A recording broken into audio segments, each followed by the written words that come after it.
औरंगजेब राजकीय पक्षांना हवासा औरंगजेबाच्या कबरीवरून पुन्हा एकदा आता वाद निर्माण झालाय। एमआयएम आणि शिवसेनेत पुन्हा आरोपांच्या फैरी झडू लागल्यात। औरंगजेबाची कबर हैदराबादला नेण्याचा सल्ला देण्यात आला। संभाजीनगरच्या निवडणुकीत औरंगजेब हा प्रचाराचा मुद्दा बनलेला आहे। औरंगजेब त्यामुळे राजकीय पक्षांना हवासा आहे का असा सवाल संभाजीनगरकर विचारू लागले। संभाजीनगरच्या निवडणुकीत प्रचार रंगात आलेला असताना औरंगजेबाच्या कबरीचा मुद्दा पुन्हा चर्चेत आलाय। ओवेसींनी औरंगजेबाच्या कबर परिसरात शांतता लाभते असं वक्तव्य केलंय। ओवेसींना शांतता हवी असेल तर त्यांनी कबर उखडून हैदराबादला न्यावी असा सल्लाही देण्यात आला। पाहुयात याच संदर्भातला एक स्पेशल रिपोर्ट।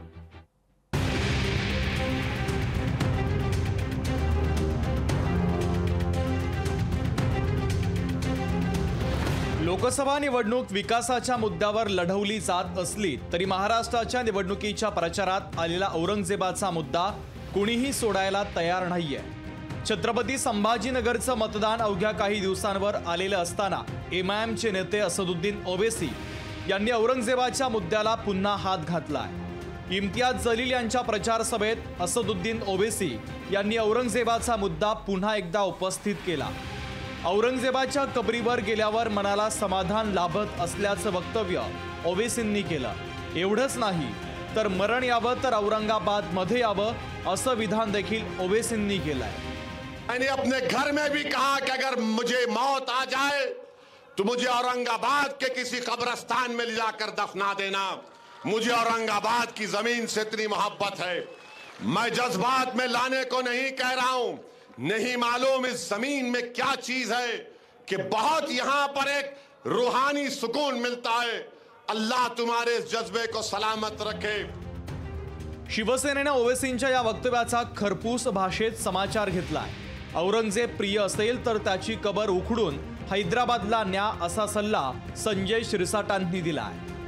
मी एकदा बोललो होतो, काय लोकांना झोपलं होतं, अरे तुम्हाला यायचंय या संभाजीनगर मध्ये येता, त्या औरंगजेबाच्या कबरीवर जाऊन तुम्ही नतमस्तक होता, ती कबर उखडा आणि हैदराबादला घेऊन जा साल्याहो।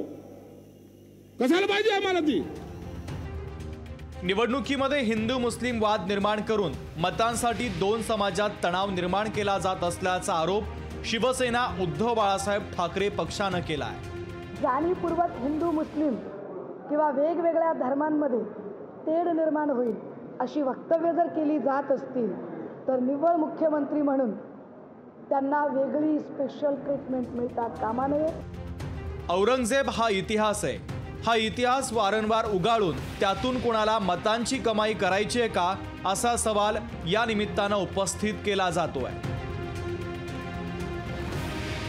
सचिन बडे, लोकशाही मराठी, छत्रपती संभाजीनगर। लोकशाही मराठी ऐका, पहा, जागरूक रहा।